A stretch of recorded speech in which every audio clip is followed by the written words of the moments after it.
साथियों नमस्कार, मैं कामिंदर सिंह। आप देख रहे हैं जय भारत 24। जी हाँ, बहन जी ने आज एक ट्वीट किया। उन्होंने कहा कि जिस प्रकार से हम गठबंधन करके चुनाव लड़ रहे हैं, पहले पंजाब में हमने देखा कि हमें गठबंधन करके चुनाव लड़ने से कोई फायदा नहीं हुआ। उसके बाद हरियाणा में जो उन्होंने गठबंधन किया है ओम प्रकाश चौटाला की पार्टी से, उसमें भी उन्हें कुछ लाभ हासिल नहीं हुआ, ये कहा गया है बहन जी के द्वारा ट्वीट के माध्यम से। और उसमें उन्होंने कुछ बातें कही कि हम आगे जब भी चुनाव में उतरेंगे तो अकेले अपने दम पर ही चुनाव में उतरेंगे, क्योंकि हमें कभी भी गठबंधन का फायदा नहीं होता। जी हाँ, सोचने वाली बात है कि हम अपना वोट ट्रांसफर करवा देते हैं, लेकिन दूसरी पार्टी जो गठबंधन की सहयोग में होती है, वो पार्टी बहुजन समाज पार्टी को अपना वोट ट्रांसफर नहीं करवा पाती। उन्होंने कहा इससे बहुत पार्टी को नुकसान हो रहा है। और उसके बाद में बहुजन विचारधारा और एकमात्र अम्बेडकरवादी पार्टी बीएसपी, जी हाँ, जो पिछले कई चुनावों से कमजोर होती हुई जा रही है। आगे उन्होंने बहन जी ने निर्णय लिया कि आगे जो भी चुनाव होंगे हम उसमें अकेले ही उतरेंगे, अपने दम पर उतरेंगे और हमें कड़ी मेहनत करने की जरूरत है। जी हाँ, जब तक हम सत्ता प्राप्ति के लिए संघर्षशील हैं, तब तक हम संघर्ष करते रहेंगे सत्ता पाने के लिए, क्योंकि बहुजन समाज को सत्ता में लाना है, इस समाज देश का हुक्मरान बनाना है। जी हाँ, जिस प्रकार बहन मायावती जी ने ऊर्जा भरने का काम किया है, उन्होंने माननीय काशीराम साहब की पुण्यतिथि पर भी दिल्ली में उन्होंने जो बहुजन प्रेरणा स्थल है वहां पर भी यही बातें दोहराई थी।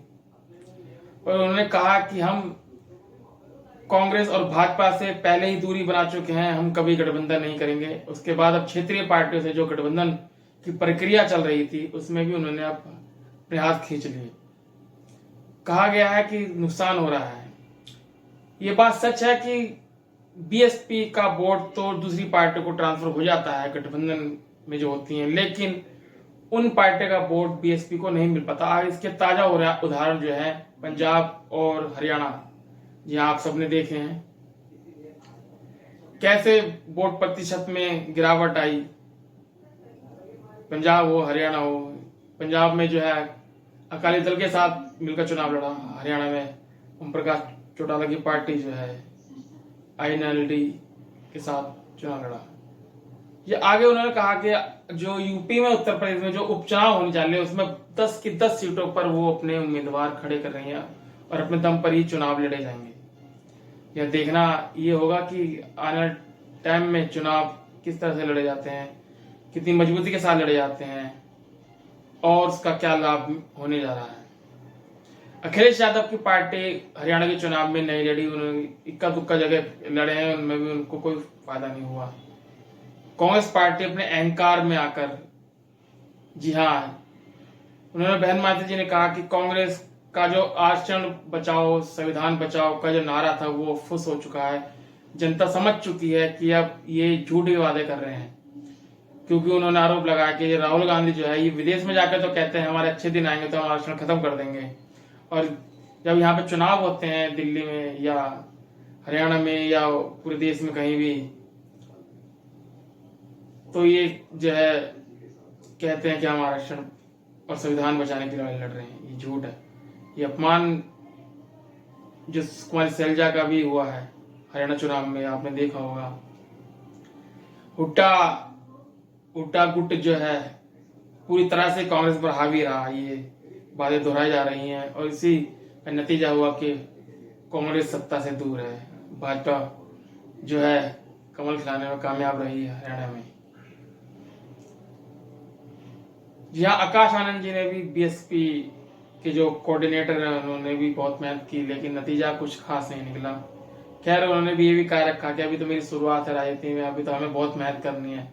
रियल टाइम अच्छे देखने वाली बात है कि कितनी मेहनत की जाती है बहुजन समाज को एकजुट रखना और अपनी पुरानी छवि जो बीएसपी की है रही है वो कैसे वापस लाया जाए, इस पर गहर मंथन पार्टी में चालू है।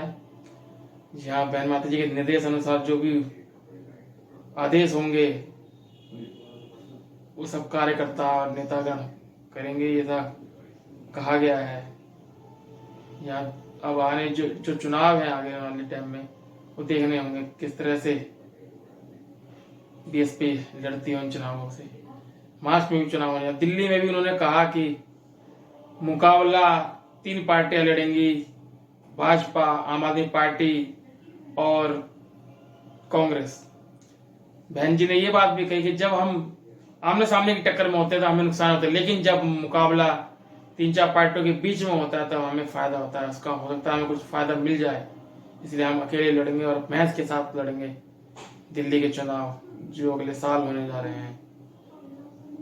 यहाँ अब आने वाला टाइम ही बताएगा कि कितनी मजबूती के साथ अम्बेडकरवादी पार्टी, एकमात्र हितैषी पार्टी बहुजन समाज की, दलित समाज की, सत्ता प्राप्ति के लिए कितना संघर्ष करती है। इसके साथ जो जुड़े हुए लोग हैं, सच्चे अम्बेडकरवादी लोग, कितना संघर्ष करते हैं, कितना सपोर्ट है। जी हाँ, ये दिन आने वाले चुनाव में पार्टी मूवमेंट में देना होगा कि पार्टी से बड़ा जो है बहुजन मिशन है, और मिशन कभी कमजोर नहीं पड़ना चाहिए। ये भी बात उन्होंने दोहराई है बहन माता जी ने। आने वाले टाइम में देखना होगा कि हम किस तरह से राजनीतिक तौर पे हमारी भाजपा, कांग्रेस, आम आदमी पार्टी, जो मनुवादी पार्टियां हैं, समाजवादी पार्टी उत्तर प्रदेश में, जी हाँ, इनसे कैसे लड़ते हैं, राजनीतिक तौर पे अपने आप को कैसे मजबूत करते हैं, आने वाले टाइम में देखा जाएगा। जी आज के लिए सिर्फ इतना ही। नमस्कार।